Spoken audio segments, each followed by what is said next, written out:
Olá! Para quem é corretor ou corretora de imóveis, o que a gente vai conversar hoje é muito importante. Vamos mergulhar na Resolução 1484 do COFECI, lá de 2022, e olha, ela pode mudar bastante a forma como se lida com o pagamento da anuidade do Cresci, o Conselho Regional. A pergunta que, com certeza, todo profissional já se fez em algum momento é: existe a possibilidade de parar de pagar a anuidade do Cresce? E a resposta, para surpresa de muitos, é sim. E a gente vai ver aqui exatamente em quais situações e como isso pode acontecer. Então, como é que a gente vai fazer isso? Primeiro, vamos entender o que é essa resolução. Depois, a gente entra nos dois grandes benefícios: a isenção, que é sobre o futuro, e a remissão, que olha para o passado. Daí, a gente vê o passo a passo de como pedir e, no final, um resumão com tudo que um profissional da área precisa ter na ponta da língua. Ok, vamos começar do começo, pelo básico. O que é, afinal, essa tal de Resolução 1484? E, o mais importante de tudo, quais são esses dois benefícios que ela traz e que podem fazer uma diferença real na vida profissional de um corretor de imóveis? Bom, aqui está o coração da história toda. É fundamental, mas fundamental mesmo, entender a diferença entre isenção e remissão. Pensa assim, ó, isenção é sobre o futuro, é para parar de se preocupar com os boletos que ainda vão chegar. Agora, a remissão, essa olha para trás, para o passado, ela serve para perdoar dívidas que já existem. Saber isso aqui já é meio caminho andado. Certo, vamos focar primeiro na isenção, ou seja, no direito de não precisar mais pagar as anuidades daqui para frente. A grande pergunta é: quem é que se qualifica para isso? Basicamente, existem duas portas de entrada para conseguir a isenção. A primeira tem a ver com idade e tempo de carreira de contribuição. Já a segunda está ligada a questões de saúde. Vamos olhar cada uma delas com calma. Então, o primeiro caso é para os profissionais mais experientes. Segundo o artigo 1º da resolução, para se qualificar, é preciso ter 70 anos de idade e, ao mesmo tempo, ter no mínimo 20 anos de contribuição para o sistema COFECI-Cresci. A palavra-chave aqui é E. As duas condições precisam acontecer juntas. E uma notícia ótima é que ter alguma dívida antiga não impede que essa isenção para o futuro seja concedida. E olha que interessante, tem uma facilidade aqui.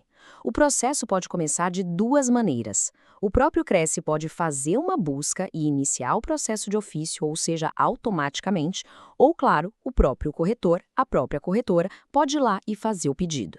O segundo caminho para a isenção é por motivo de doença grave ou alguma incapacidade temporária de trabalhar. Nesse caso, precisa ter um pedido formal com comprovação médica. Mas atenção, muita atenção num detalhe do artigo 4º. Essa isenção vale para uma anuidade só. É a que vence logo depois que o pedido é feito, sabe? Ela não continua valendo para os outros anos. Ok, já vimos como se livrar dos pagamentos futuros. Mas e as dívidas que ficaram para trás? É aí que entra a remissão. A remissão é basicamente um perdão de débitos. Vamos entender como ela funciona. De um jeito bem parecido com a isenção, a remissão também aparece em situações bem específicas e delicadas. Os dois principais motivos são doença grave e, infelizmente, o falecimento do profissional. No caso de doença, a remissão pode perdoar as anuidades que não foram pagas depois que o problema de saúde apareceu.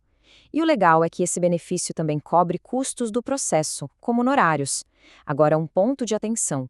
Taxas para tirar o nome de protesto e as custas finais do processo ainda são responsabilidade do corretor. E outra coisa importante, o que já foi pago não volta, não tem restituição. E aqui, gente, tem um ponto crucial que vem direto do artigo 6º. A remissão por doença perdoa as anuidades e os juros delas, mas ela não perdoa multas. Nenhum tipo de multa. Essa é uma diferença que precisa ficar bem clara para não ter confusão. O segundo caso de remissão é o post-mortem, após o falecimento. O artigo 7º permite o perdão das dívidas. E aqui, olha só, entram tanto as anuidades quanto as multas de um corretor que faleceu. Mas quando? Isso se aplica se a pessoa não deixou bens para a herança ou se o inventário não foi aberto em 180 dias.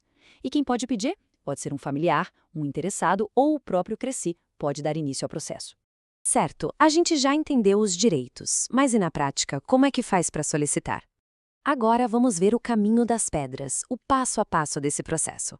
O O caminho tem 4 etapas bem definidas. Começa com o protocolo do pedido, com todos os documentos. Depois, uma comissão especial, a CAS, vai analisar tudo direitinho. O terceiro passo é a votação no plenário do Cresce Regional, que vai aprovar ou negar. E, por fim, a decisão vai para o Conselho Federal, o COFECI, que dá a palavra final. E para esse pedido ser analisado, o artigo 10 mostra o que não pode faltar de jeito nenhum. Tem que ter a identificação completa, pessoal e profissional. Tem que dizer com todas as letras qual benefício está sendo pedido. E, claro, anexar os documentos que provam a situação. O atestado médico com o código CID no caso de doença ou a certidão de óbito nos pedidos pós-mortem. Bom, para a gente fechar com chave de ouro, vamos revisar os pontos mais importantes. É como se fosse um checklist rápido, para ter certeza que toda essa informação da Resolução 1484 ficou bem guardada. Então, vamos lá. Recapitulando o essencial. Isenção, futuro. Remissão, passado. Para isenção por idade, precisa dos dois, 70 anos de idade e 20 de contribuição. Benefício por doença. Tem que ter atestado com o código CID. Remissão por doença não perdoa multa, lembra? E por último, o processo sempre tem 2 etapas de aprovação. O Cresce Regional e depois o COFECE Federal.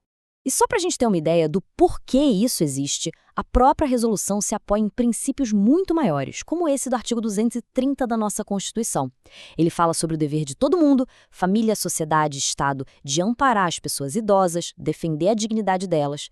Essa norma do COFECI é, no fim das contas, um reflexo prático desse valor tão importante. E para fechar, fica aqui uma reflexão.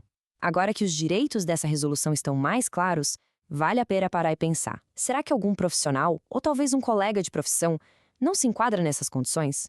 Às vezes, só o fato de compartilhar essa informação já é o primeiro passo para garantir que esses direitos sejam de fato exercidos.